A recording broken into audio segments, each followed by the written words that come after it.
It is my it is my pleasure to introduce our special guest, Meg Medina.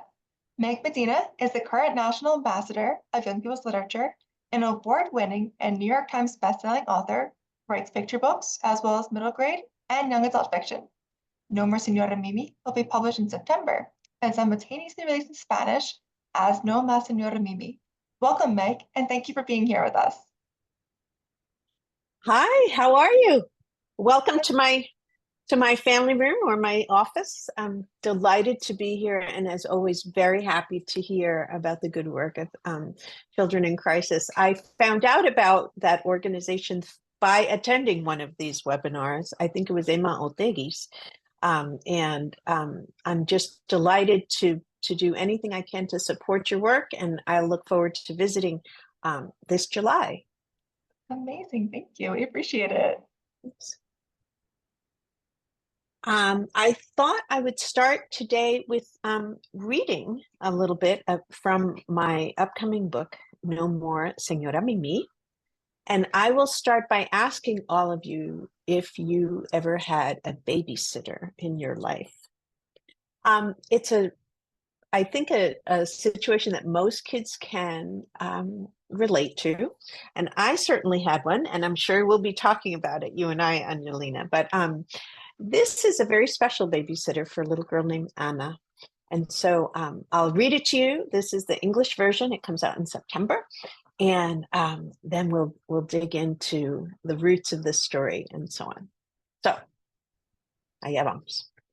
No More Señora Mimí by Meg Medina and illustrated by Brittany Ficacy.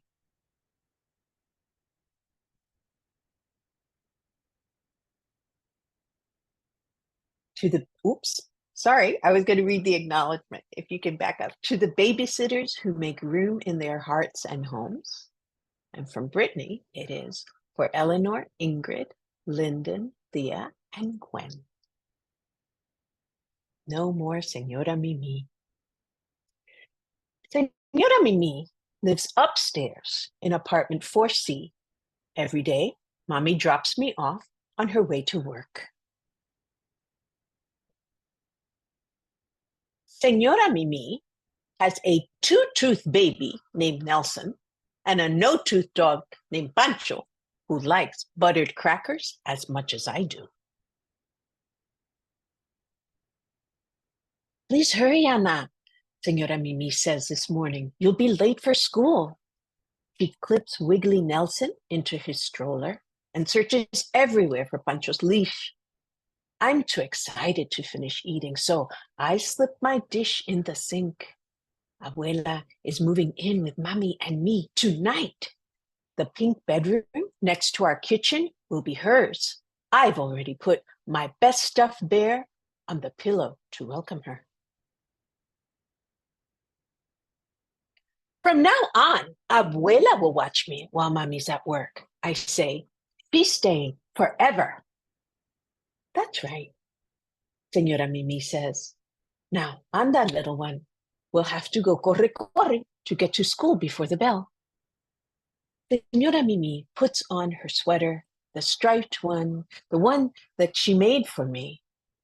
She waits while I sing the shoelace song and tie my sneakers, rabbit ears, and double knots, just the way she shows me.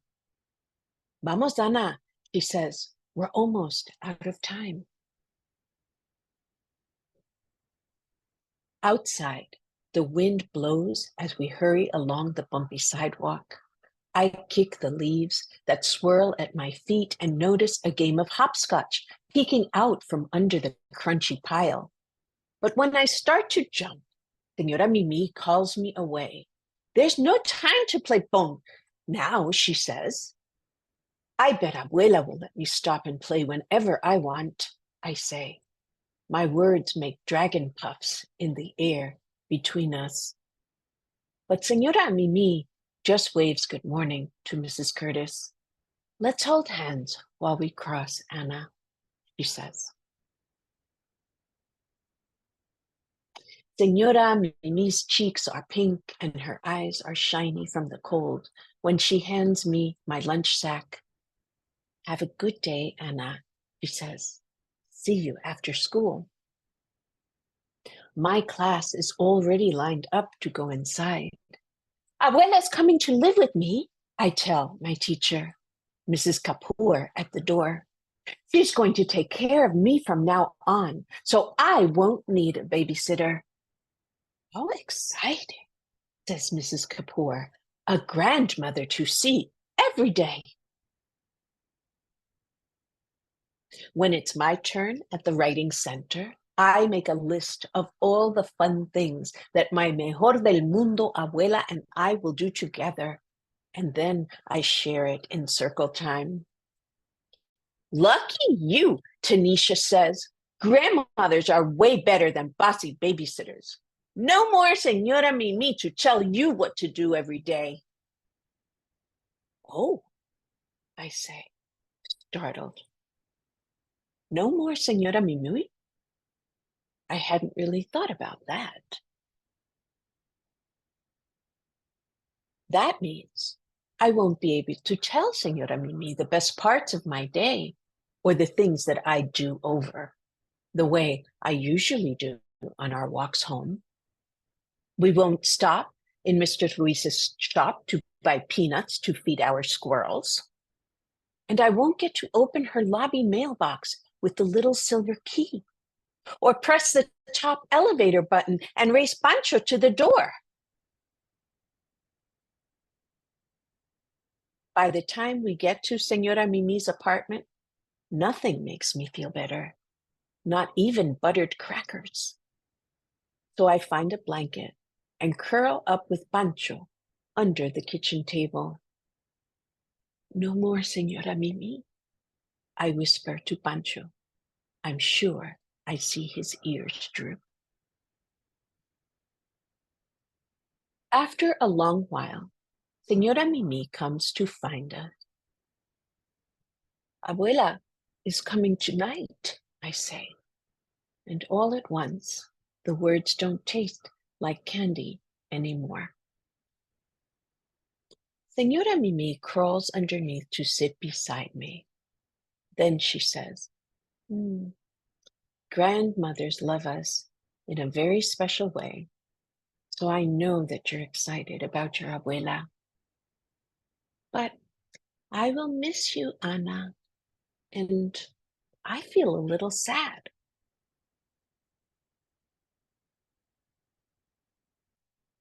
I toss the blanket aside and crawl into her lap. I hold her braid above my lip like a mustache until she laughs. I'm glad we'll still be neighbors, she says. Will you promise to visit me? Abuela and I can come every day for a snack, I say. You'll have to buy more crackers, though. Pancho eats so many. Oh, a wonderful idea. That way we can all be friends. While Nelson naps, we decide to draw pictures for Abuela's room of the things that we will do together. It keeps us busy until Mommy comes to get me. Ready? Mommy asks. I give Señora Mimí a kiss on each cheek and gather my things. See you next week, I tell her. Next week and always, she says. I'll be here. I can't wait to tell Abuela all about Señora Mimí. And there they are, Abuela and Nelson and Señora Mimí. Y fin. Wow, that was such a beautiful and sweet story. Thank you so much for reading that. I absolutely love it. The writing, the art, gorgeous. All right, should we get into some questions? Sure. All right, so in this story, Anna's grandmother is moving in with Anna and her mother, which is a situation I'm sure a lot of children can relate to. Growing up, did you have a Señora Mimí of your own? Oh my goodness, yes. In fact, I was just talking about Señora Mimí because I was, I had Candlewick, as it was revealing its next list of books, asked a very similar question. So I went up into my attic looking for the picture of my old babysitter, who was named, you guessed it, people, Mimi. So when my mother arrived in this country, very shortly afterwards, she found herself a single mom. She had a 5-year-old, my sister, Lidia Maria, and I was a newborn. And so she went to New York City where she had her cousin, Nina. And, my mother was never a person who favored babysitters or sleepovers. I'm sure many of us out there understand this or nada en casa ajena no se duerme and all of that stuff. But my mother was not very fond of the idea of babysitters, but she found that she needed to work, and her sisters and abuela were still in Cuba. And so she left me in the care of a woman named Mimi. Mimi was also a Cuban woman. She was an immigrant from Cuba. She had arrived in much the same situation as my mother, but she was older and she needed, some income as well. So she kept several neighborhood children during the day. And, I went there while my mother worked until the day my mother came to me and said that my aunts and my grandmother were coming from Cuba. They had secured their exit visas. And I went to Mimi immediately and I said, "Lo siento, señora Mimi, pero no te necesito. You're out of here. You're fired, basically." So I fired señora Mimi. And I want to show you this picture of her. I'm going to share my screen right now. I hope you are looking at a very vintage photograph. Can you see it? We are indeed. Which of those lovely ladies is your Señora Mimí? Mimi is the redhead with the gloves on the far left, as you're looking at her on the screen, or my left. The blue lace dress? Yes, the blue lace dress. She was, a stocky lady with bright red hair, and she had, I remember, gold teeth in the back. So when she laughed, you could see her teeth way in the back. But I want to point out who the other women are in this photograph. The occasion, we are standing in front of St. Andrew Avellino Church in Flushing, Queens. The occasion is my first Holy Communion. So I am 7, and my family has now been here for 2 more years. The other people in this photograph are my aunts. Hera is in the white coat. Tia Isa, you may know from my book, Tia Isa Wants a Car, is wearing the checkered coat. And the woman in the back is Abuela. So what's sort of interesting to me, and that's also Maria Teresa, another neighbor who ended up being my piano teacher eventually, right? Against my will. But that's a whole other story. I'm probably another book. But what Definitely. I want to say about that is that I thought I was firing Mimi. I thought that, that's it, you're out, lo siento. But Mimi remained a part of my life, my whole life. So what I remember was the incredible bond that she formed with my family. She and my grandmother did become friends.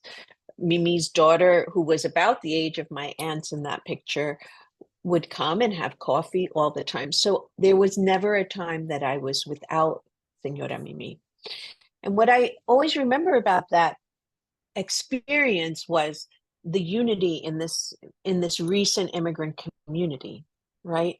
All of them pulling together their resources, their knowledge, their love, their understanding of family and how to raise children and how to love children,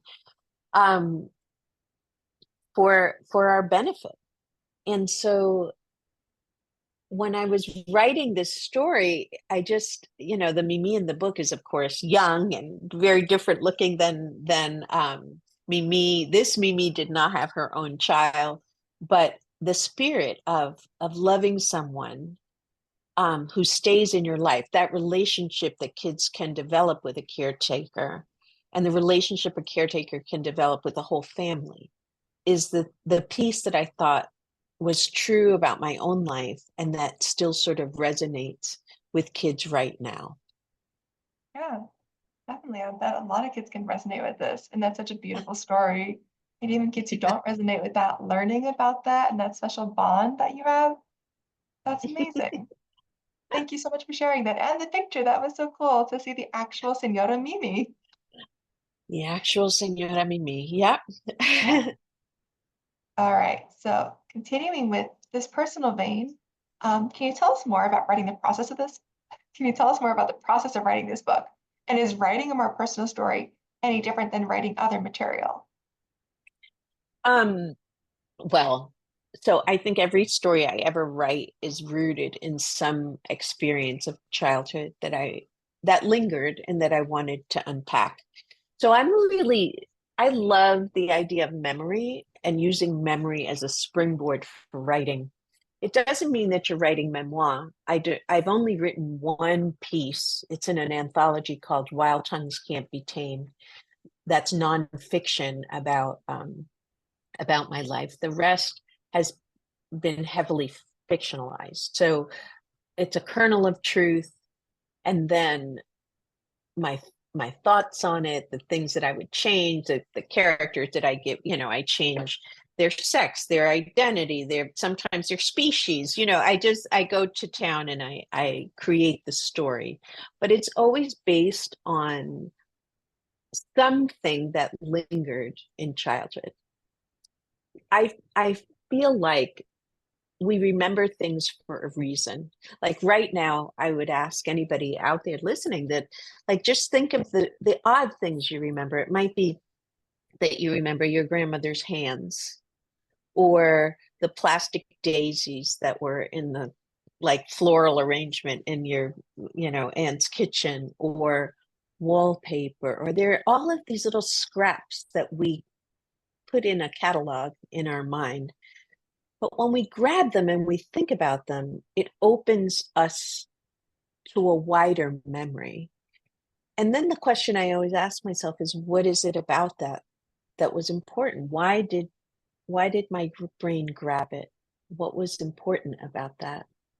And with Mimi, of course, it was this notion of being loved by multiple people, right? Being loved, the idea of being cared for as a community of people who cared for me. I wanted to unpack that.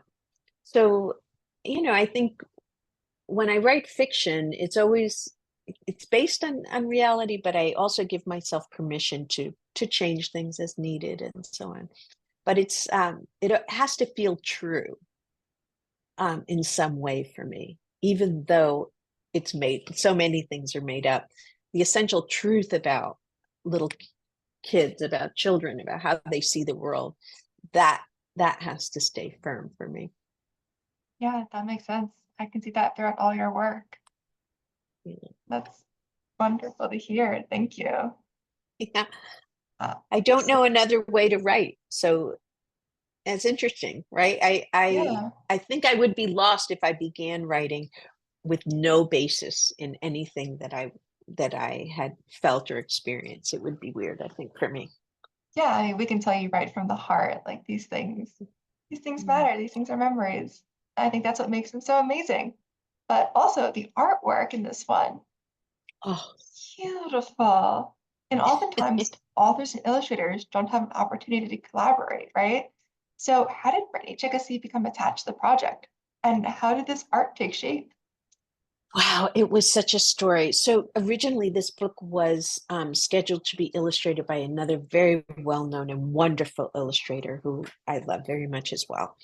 Um, and so in that time, I became national ambassador, and just the timing was not working. Like, how was I going to have a book out during my ambassadorship and so on? And we were really interested in making that happen. And so the timeline was difficult. As illustrators are booked years out, and so it can be tricky, right?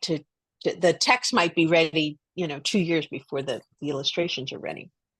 So then the question became, if not that illustrator, is there another illustrator who can do this? Which is scary, right? When you're Yeah, giving your work, right, to to someone new. And it just so happened that we came, someone pointed us in the direction of Brittany Chickasee, who's a fairly new illustrator.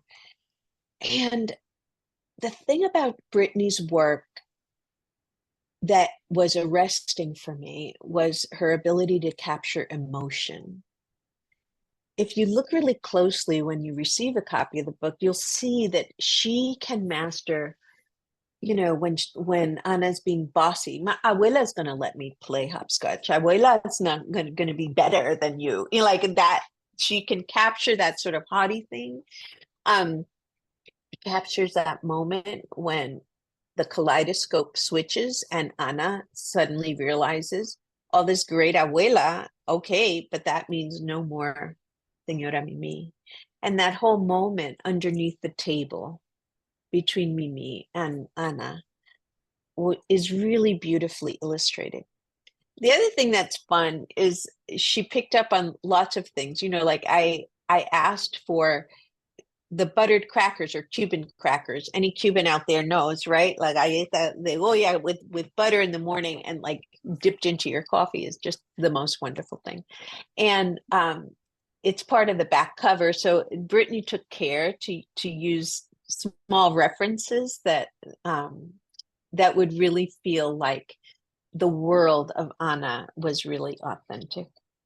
And she worked so quickly as to be crazy. I mean, it's just, I cannot believe that she produced something so beautiful in such a brief time. And the other thing that I will mention about Brittany Chickasee that makes me really happy, especially this week, is that she's a former librarian, a former children's librarian. I know, it feels wonderful.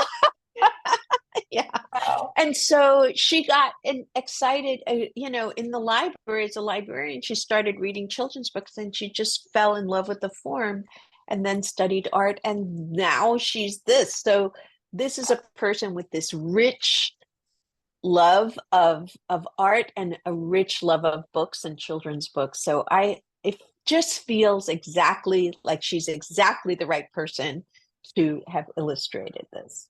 Yeah, that's incredible. Yeah. Wow. Librarians turned artists. That's so cool. Did you have Yeah, a favorite spread of hers? Or any I that didn't make do. the cut? I'm going to show you. Here's the spread that I love. And some of you are going to get this this thing. Whoop, let me see if I could. There it is. There we go. This is when they're under the table and she uses the braid as her mustache. This is actually a mailer that Candlewick has put together to mail the little samples to folks who are going to be early readers of the text. It's just that the tenderness. All of the spreads that capture the tenderness there between the two of them, and she captures it without, you know, ever being overboard or sappy. Like nobody's crying tears. Like there's none of that, and yet the emotional shift is palpable. So I hope the text and the art both do that. But yeah, I love it. And I also love that she picked like a really fall sort of color template for a book that's coming out in September. I also love this sweater. I think I might need this sweater. As you can see, I like the color. So, you know, It looks I need like to a find cozy that. sweater. Very librarian sweater now that I'm thinking of it, you know? We love our cozy sweaters. But yes, it's so beautiful and relatable. Like I used to do that with my hair too to make my parents laugh, you know? Yeah. Yeah. Really wonderful. So you mentioned your ambassadorship. Can we talk a little more about that? So can you share more about how you became National Ambassador of Youth Literature? And then what does this position mean to you? And how do you think public libraries contribute to your goals? Oh my goodness. So the position is supported by Every Child a Reader, and many of you know that organization. You can get free posters, and they do Get Caught Reading and Children's Book Week and so on. So Every Child a Reader and the Library of Congress, and of course with heavy support from your publisher. So I got a phone call in September of 2023. It was a few weeks before my daughter was getting married, Sandra. And so I was frantic, crazy, driving around, doing all the last minute worrying about the million details, right, of a wedding. And my editor said, "Can you get on a Zoom call right away?" And so I got, that's never good, just so you know. It's like, what have I done? What's happening? But when I got on the Zoom call, all of the beautiful people at Candlewick were there, like the Karen and my editor, my publicist, all the folks, to share with me that the Librarian of Congress had made the request, would I be the next ambassador to follow Jason Reynolds? And so it was overwhelming. It was really an overwhelming moment. I think there are many dreams that children's book authors have, and certainly being children's literature ambassador is one of them. So this felt like a beautiful thing. It also felt like an enormous responsibility, because I'm the first Latina in this role. And so it felt really important for me to be both, to make sure that my platform spoke to all children, that it felt really welcoming to all children in the US, and also that it was very specifically important or impactful for kids from Latino backgrounds in our country. So to that end, my platform, I made sure that it was a bilingual platform. It's called Cuéntame, Let's Talk Books. And basically, I work with kids in libraries, and where the school library and the community library, the public library, have figured out how to band together and share resources for the benefit of kids and families. I help kids learn to book talk about books, about their literary lives, not with vocabulary tests or projects or reading diaries or any such thing, but in 1-minute book talks with one another about the books they love and why they love them. I've included office hours where I'm open to talking with the public. I do that quarterly. People apply, and then families come, and those visits also are available in Spanish and English. My Spanish is not as strong as my English, but I have found that most people are pretty patient when I make a mistake in español. Me lo perdonan. And I'm doing a video series as well, recording 20 so far of the children's authors who have been creating work during my tenure. It's a varied group of authors, and it just in like a 5-minute video, they're talking about things they think are true about reading, about growing up, and about their work. So, it's been a beautiful experience. It's a 2-year term. And I'm tired. As from the touring, there's a lot of travel and a lot of talking, but it's been really beautiful. Probably my favorite moment has been, I had a family who came to visit me in office hours last time in January, and it was a family from El Salvador, una mamá with her 2 daughters. The daughters were like 12 and another one was like 6 or 7. The 12-year-old was a nonfiction dynamo. She had she brought me all these books she wanted to talk to me about science, about nature. She wants to be a doctor or some sort of scientist. Y la chiquita was all about, Dogman and chapter books, and she likes fun stories, etc. So they speak English and Spanish, la mamá only in Spanish. And so we're chatting, and the mom says that her parents were unable to, they were illiterate, they were unable to read or write at all. She says, can read and write enough to defend herself. Me defiendo.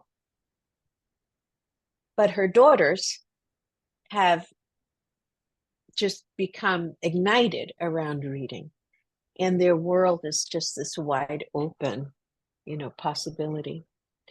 So there I was, right, in this magnificent library, the Library of Congress, where I spent a lot of time talking about how that magnificent library, and every public library, belongs to all of us. It's not for only the fancy, it's not for people of a certain class, it's for all of us.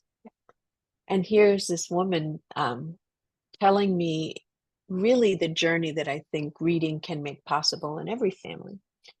So there are moments like that, these moments that I hope I don't ever forget. I'm keeping a diary. I take pictures of everything. I make videos of all the libraries that I visit. It's been really beautiful. And I am the first Latina ambassador, but I don't want to be the last. And I hope that this experience makes it possible for other kids as they grow up and become writers and so on, that this can be their path too. Yeah, trailblazing. That's amazing. Congratulations on that. The first Latina, that's incredible. And thank you for sharing that about the libraries and all you're doing. Thank you for your hard work. Like, it's a lot. I've seen your website with your schedule, so I can only imagine that is a lot. It is. So you've also won a bunch of awards. So you won the Pura Belpré Award for your young adult novel, Yaki Delgado Wants to Kick Your Ass. What do you remember about that experience? Oh, I remember being completely overwhelmed Yeah. because that particular award, I have been very fortunate to have lovely recognitions of my work, and I deeply appreciate them. The Pura Belpré Award was an early award for Yaki Delgado. It came at a very difficult time in my life. My mom had advanced cancer. She had just passed. I was caring for my aunt. It was just, I was in difficult circumstances. And when I stood up to receive it, I just remember being overwhelmed because you're receiving this honor in the language of our mothers, right? In the language of home. It felt like standing there, my mother, and maybe many mothers out there, your mothers out there, found themselves here with like a particular hope or aspiration, if not for themselves, then for their children. And it felt really beautiful to be part of that. And it's always such a lovely ceremony. It's one of the few that involves the children singing and dancing, and it's lovely. And since then, it's been wonderful to see all the new voices honored and the careers that have been launched from the Pura Belpré, and all the incredible work that is coming out today. I have to believe we're getting more and more submissions to that award, certainly compared to when I was early on in my career. And it's a beautiful thing to see. It really is. Talking about Pura Belpré, she's someone very special to my heart. I work in her library. We do lots of things Yeah. for her. Yeah, she's very special. So I have to ask, you wrote biographies for the She Persisted series. You wrote about Sonia Sotomayor and Pura Belpré. Did you get to choose who to write about? Like, how did these women inspire you, especially Pura? Yes, I did get to choose, and that's a series out of Crown Penguin Random House. It's based on Chelsea Clinton's picture book, She Persisted, and so that she was turning into a chapter book series written by a series celebrating women, written by women authors who were pretty well known. That first group of authors. And so the list came around, and Sonia Sotomayor was one of the people. So claro, it was like I didn't hesitate for a moment as soon as I saw her name. But it's scary, right, to write a biography of someone who's living, and someone like Sonia Sotomayor. Yeah. She was wonderful. So it was fun to write it. I met her. I got to moderate a conversation with her in Texas. it was just the highlight of my life. I have a treasured picture of her and me, and so I love that. So the series continued, and Chelsea put out the call. Does anybody have other ideas for future persisters? And I said, Pura Belpré, who you all know, of course, as the first Afro-Latina librarian in the New York Public Library system. And so I wrote it with, I didn't, okay, so you'll notice on the cover that I wrote it with Dr. Marilisa Jimenez Garcia. She's a Pura Belpré scholar. She's Puerto Rican. I didn't want to just step into the Puerto Rican space. My background is Cuban, and just assumed that I was going to be able to research and do all the things. And sure enough, the process was I researched, and I would write and draft and pass it by Marilisa. And she often made suggestions that had to do with Puerto Rican history and perspective that were vital to creating this book that really told the story, not only of Pura, but of the library at that time, of Puerto Rican diaspora, like why there was a migration here to the US, like all of the nitty gritty that, and to be able to tell it in a way that a 7, 8, 9-year-old could read it and understand. I loved writing about Pura, and it's amazing to me. 100 years ago, she was having the conversation that we are still having about creating dynamic programming that represents all the people in the community. She's wonderful. Do you know, I keep putting this out into the universe, and I'm going to do it here too. I think that Pura's life needs to go on Broadway. And I would love to see it. The library at that time, and Carol, Pura, Augusta Baker, like that, all of these women, and during the Harlem Renaissance, just fighting for their space, for their story. I think the music would be incredible. And for sure, the women, the librarians, would be absolutely awesome. So come on, librarians, we need to take Broadway. Have you thought about Lin-Manuel writing a play? Miranda, ¿dónde estás? You could collaborate. You could do a play. You could put the music to the play. I'd be there. I'd be front row opening day. It would be wonderful. And because Yeah. there's also drama, right? Because at the time, Yeah. the New York Public Library, on the one hand, they wanted, to hire like brown librarians, diversify, and yet there was like really distinct racism in the New York Public Library at that time too. Just Harlem as a background, Spanish Harlem, all of it. I think it would be great. So I don't know. Yes, start writing the play, put it out, Yes. Lin-Manuel, and then, yeah, I am there for that. Fingers crossed. All right, we've gotten to our last question before some audience Q&A. So you are a very prolific writer. Hopefully there'll be a play at some point about all that. And you have written middle grade novels, nonfiction biographies, YA books, featured in anthologies, and of course, picture books. Do you have a favorite type, and what's next for you? I do not have a favorite type. I write in the age group that fits the story and that fits my mood at that moment in time. So I love them all. They each have something that calls to me. Next for me, aside from the picture book in September, is that I have been working, brace yourself, on a middle grade science fiction sort of story. It's not, it takes place in the abyss, in the deep ocean. Everyone is dead. What could go wrong? It is a story about a girl named Graciela. She is a ghost, and her relationship with this boy, Jorge, who is a blacksmith's son, and their search to rescue the world from a harpoon that can cause enormous damage to the world and to the world's balance.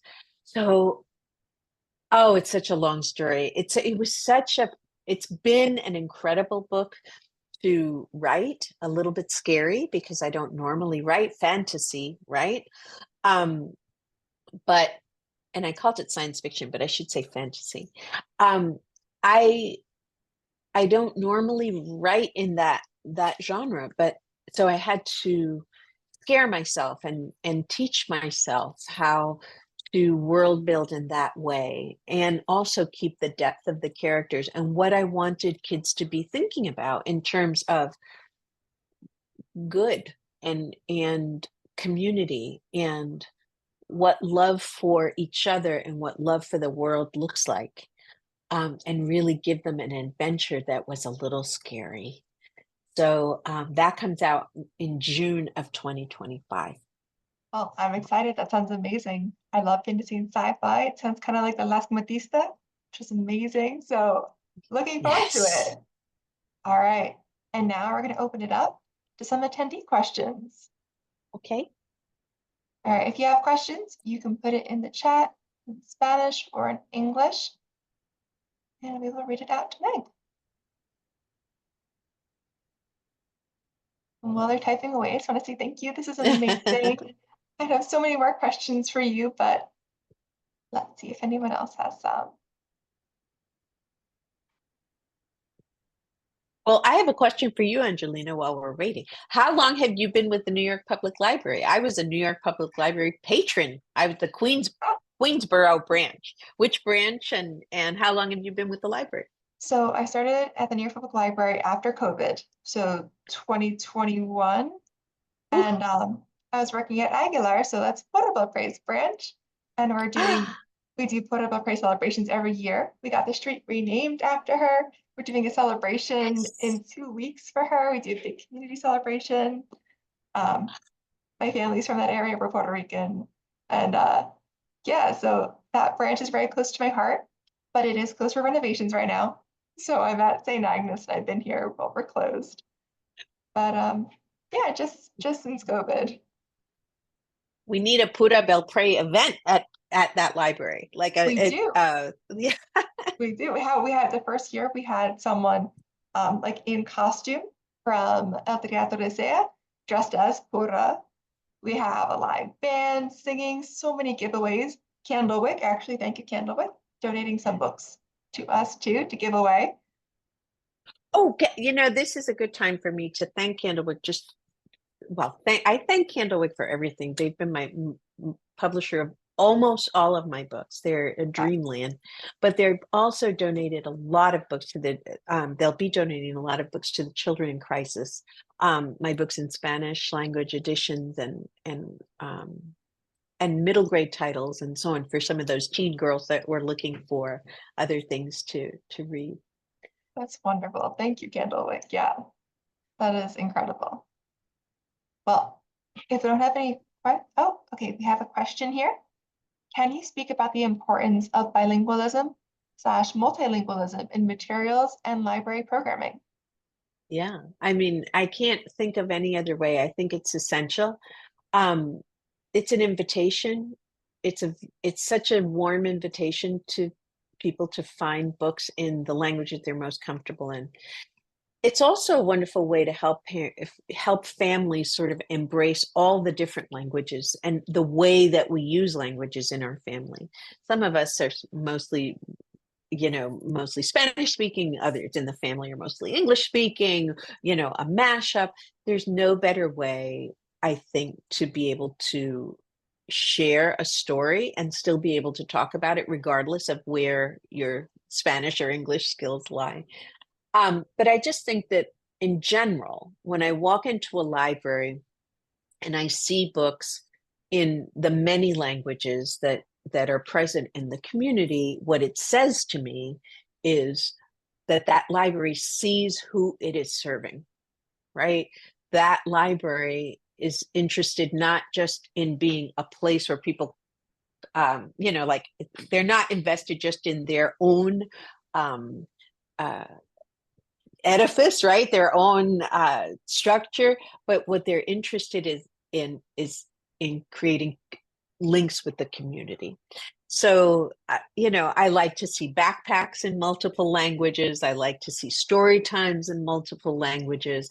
And what a gift for kids who are monolingual at home, right? Who aren't from these traditions to be able to sit in on a story in another language or test out new ways of speaking. I think it's only a good thing. So I'm Definitely. a big pro. Yeah, for I agree sure. 100%. And we've got one last question here from the audience. What was the last children's or YA book that you've read and really, really loved? Oh, oh my goodness, I've been reading so many from the ambassadorship. All right. So right now I just finished reading. Well, I read Andrea Beatriz Arango's Something Like Home, I think it's called. It's a follow-up to her first one. Very good. So she is really Boise. So if you are looking for a good middle grade early YA title, she captures characters' voices like magnificently. I also read Erin, I think she pronounces it Bow, Simon almost says, or Simon mostly says, and that is, I don't want to say what it's about because it reveals the big reveal in the story, but it's a boy who lives in his family has moved to the quiet zones, those quiet zones where you don't have internet access and so on, which is perfect because they don't want anybody to know about their past. It is a beautiful story of how that I think represents some of the situations that kids unfortunately are faced with right now, and that have to do with gun violence and so on. And it's beautiful. It's a beautiful book. It keeps you flipping the pages. But there are so many. I book talk so many books, and in fact, my assistant is getting ready to put on my bookshop page. I'll tell you all the books that I've been book talking as ambassador. Give us a week or two. She's in the process of getting all the books up there.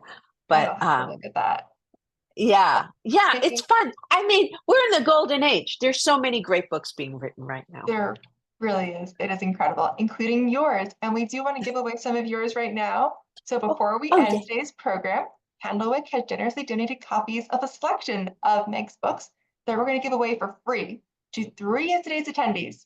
So the first 3 people who respond to the trivia question on screen will receive a set of books. Are we ready? Ah, All right. What was the name of Señora Mimi's son? The first 3 responses will get free Meg Medina book bundle from Candlewick. And if you're one of the first 3, please stay on so we can confirm your information. So please stay on when we end. All right, Tiffany, Victoria, and I think this is Sharon. It's cut off. Say Nelson. that's That is correct. All right, go thank you. So Tiffany. you 3 stay on. You are going to get free books after, okay? Amazing. All right, well, Nice. it is now just almost 5 o'clock. So thank you once again, Meg Medina, for joining us today, and to our friends at Candlewick for their generous donations. And thank you to all the attendees who joined us today, and we hope to see you at our next REFORMA webinar. All right. Thank you so much for having me, and for Yeah. everybody. Mucho cariño siempre. And thank you, Angelina, for your terrific questions. Yes, thank you for talking with me. Have a great day. You too. Be well, everybody. Bye.